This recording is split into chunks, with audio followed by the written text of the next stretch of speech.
Boa noite a todos. Sejam muito bem-vindos a mais um trabalho espiritual do TCR Canto de Interlagos. Que a doce e serena paz do nosso Mestre Jesus nos envolva. É com grande alegria que nós nos reunimos para mais uma noite de reflexão e de aprendizado dos ensinamentos do nosso querido Mestre Jesus.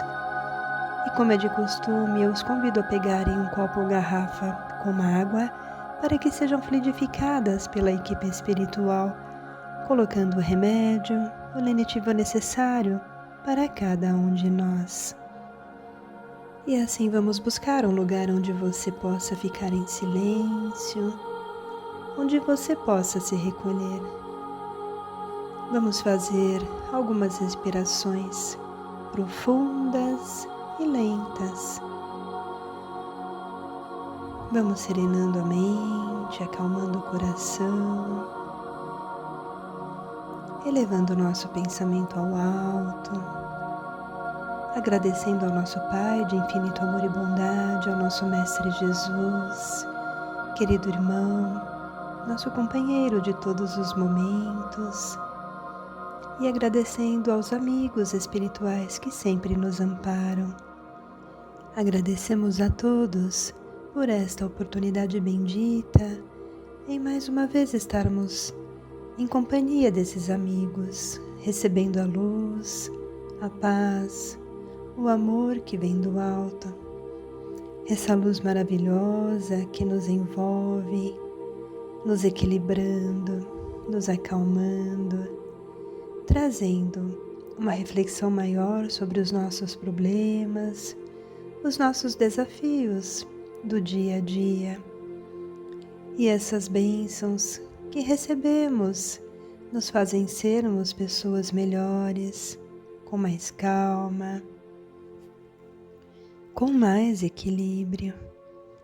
E assim, agradecidos que somos, nós vamos para as nossas vibrações.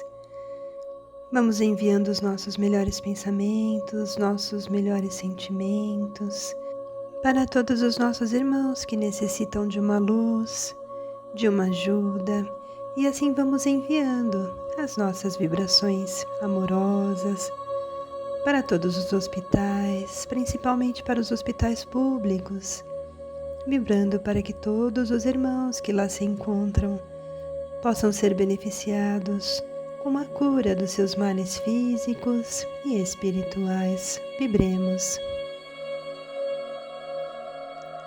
Vibremos também pelo nosso querido planeta Terra, essa casa abençoada que nos coloca a fim de evoluirmos e nos melhorarmos. Vamos vibrando para que haja paz, amor, serenidade e entendimento nesses momentos difíceis. Vibremos. Vibremos pelos nossos lares, por todos os nossos familiares, pedindo que Jesus entre em nossos lares, equilibre as nossas mentes, as nossas emoções, que saibamos aceitar as diferenças e que saibamos trabalhar o amor fraterno no nosso dia a dia. Vibremos.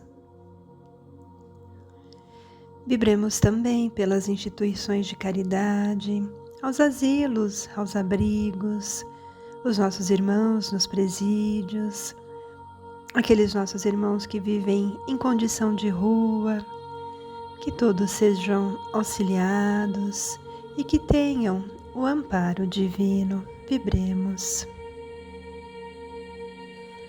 Pai amado, querido Mestre Jesus, aos nossos amigos espirituais e aos mentores dessa casa, só temos a agradecer por este momento, por todo o amor e por todo o carinho que nos envolvem, pedindo que continuem conosco para que possamos ser pessoas melhores, mais caridosas, mais equilibradas, e assim possamos sempre caminhar para a evolução, auxiliando o nosso planeta a ser um lugar de luz e de amor.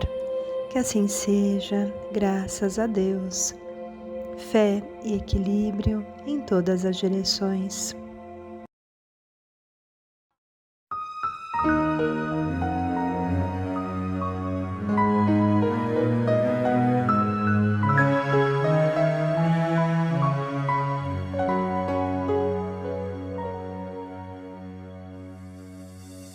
Uma palavra tão linda, já quase esquecida, me fez recordar.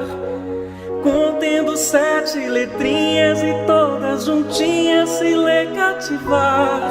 Cativar é amar, é também carregar um pouquinho da dor que alguém tem que levar. Cativou, disse alguém, laços fortes criou. Responsável tu és pelo que cativou. Num deserto tão só, entre homens de bem, vou tentar cativar, viver perto de alguém. Vou tentar cativar, viver perto de alguém.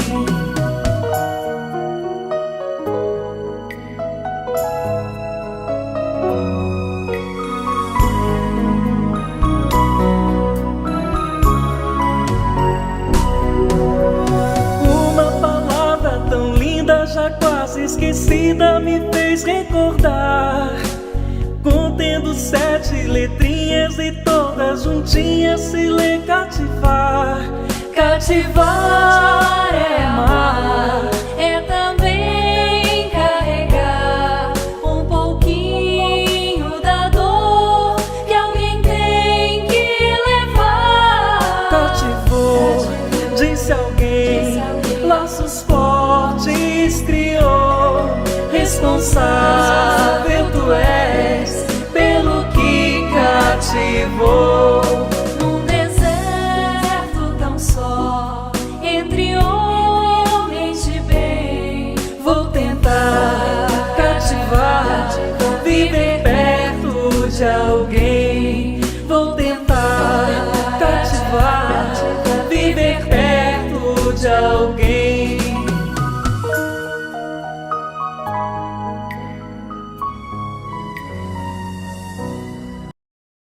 Né, Dona Ivone Pereira conta naquele livro A Luz do Consolador, né, que o pai dela um dia lá de noite, que a mãe tinha viajado, tinha deixado ela lá com os irmãos, e o pai ela era nova, e o pai deitou a falar mal do cunhado que tinha falecido pouco tempo, o irmão da mãe dela. E deitou a falar mal, e ela falou, pai, não faz isso, é falta de caridade. Pai, para com isso.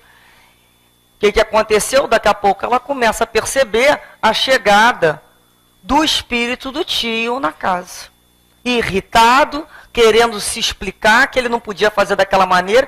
E o pai, ela falou, papai, o tio, ele falou, eu sei que ele está aqui mesmo, é até bom que ele escute. E não parou.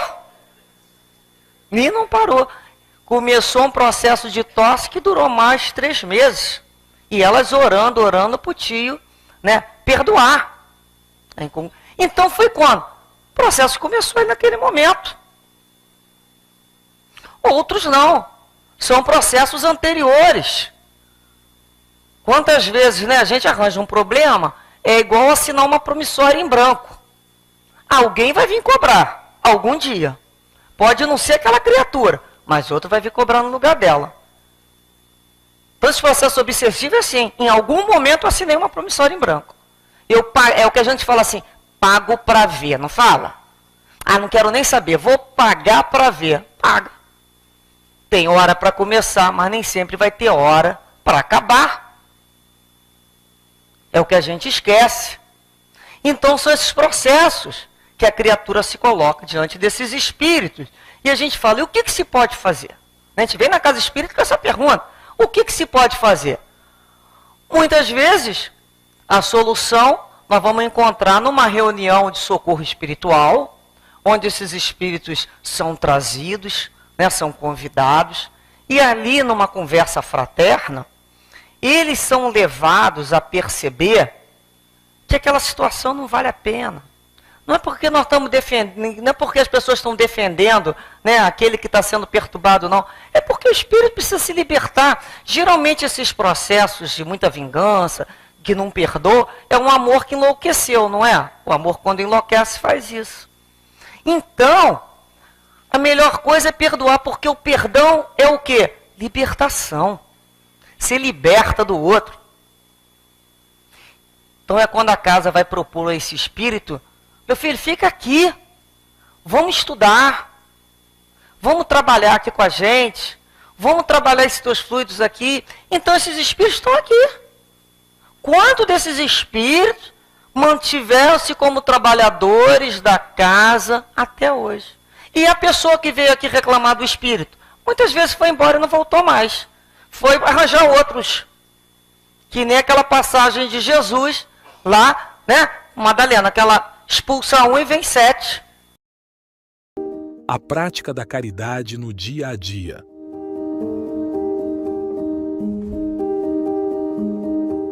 Muitas vezes, ao pensarmos em caridade, associamos o ato à doação de bens materiais ou à ajuda financeira a quem precisa.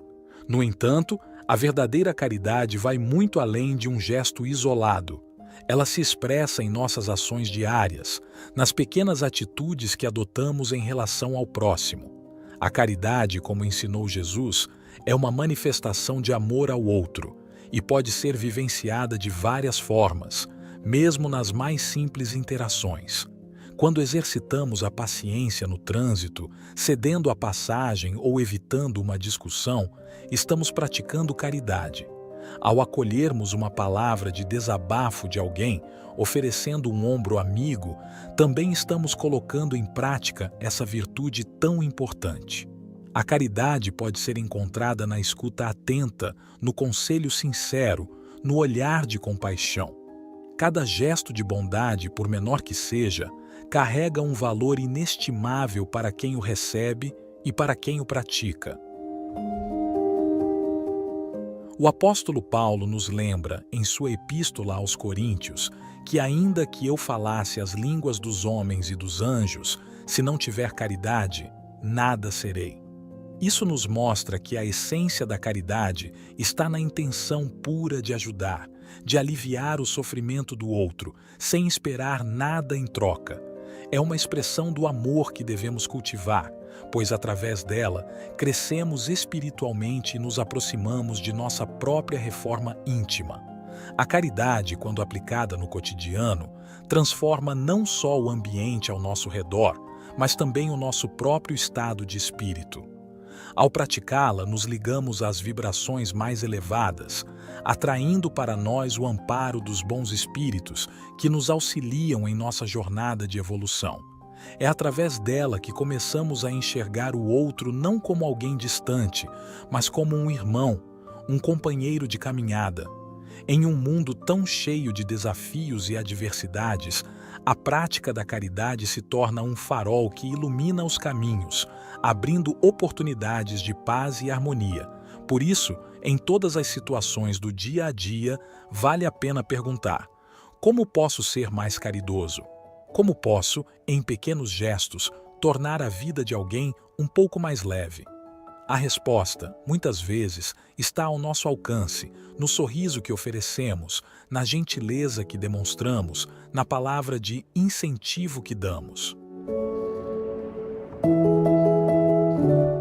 Lembremo-nos sempre que a caridade é o amor em movimento e, quando nos movemos com amor, criamos laços duradouros de fraternidade e luz. Pensemos nisso. Reflexão do livro Momentos de Meditação, escrito pelo médium Divaldo Franco, ditado pelo espírito da Joana de Ângeles. A Joana de Ângeles escreveu esse momento para nós refletirmos sobre o reto pensar, quer dizer, um pensamento correto, porque nós aqui existentes nessa encarnação, nos tornamos naquilo que nós cultivamos no nosso pensamento, quando a gente pensa de forma correta, né? Portanto, o reto pensar é o método, é a maneira única para nós podermos atingir o reto atuar, quer dizer, um reto comportamento.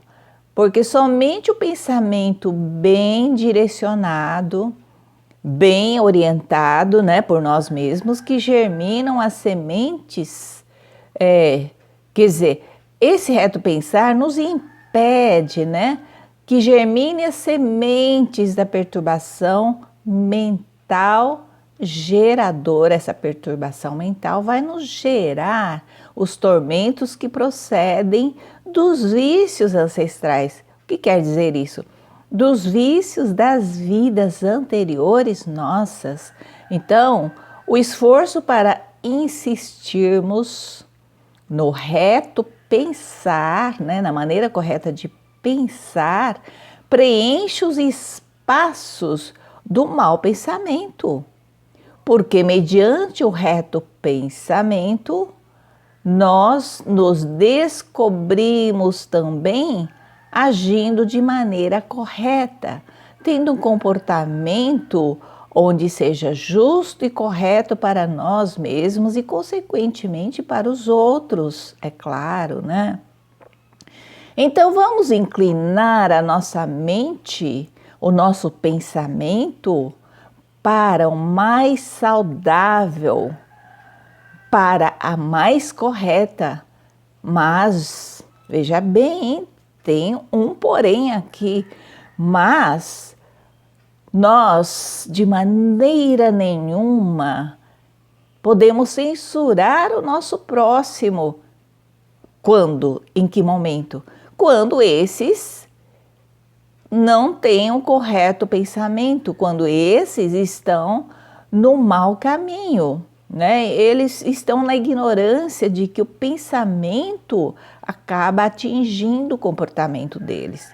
Então, eles não sabem de nada e nós não vamos censurar. Nós que sabemos da importância do correto pensar, temos que agir assim. Mas os irmãos que não estão nesse conhecimento, não vamos desprezar por conta disso, né? Então, vamos superar o temor de qualquer natureza com a confiança de que nenhum mal de fora poderá nos fazer mal. O mal que vem do irmão que não faz um pensamento bom não vai fazer mal para nós. Se, olha bem, se estivermos bem interiormente. E que somente nos acontecerá o que venha contribuir para o nosso progresso espiritual quando vem de dentro da gente, no nosso mal pensar. Nós todos sabemos que Jesus realizou os mais admiráveis fenômenos, né? Por quê? Porque o seu reto pensar foi causa do seu reto agir. O que fez o Jesus, o nosso modelo e guia, para que nós possamos seguir agora, neste momento, nesta época, com toda a consciência, né?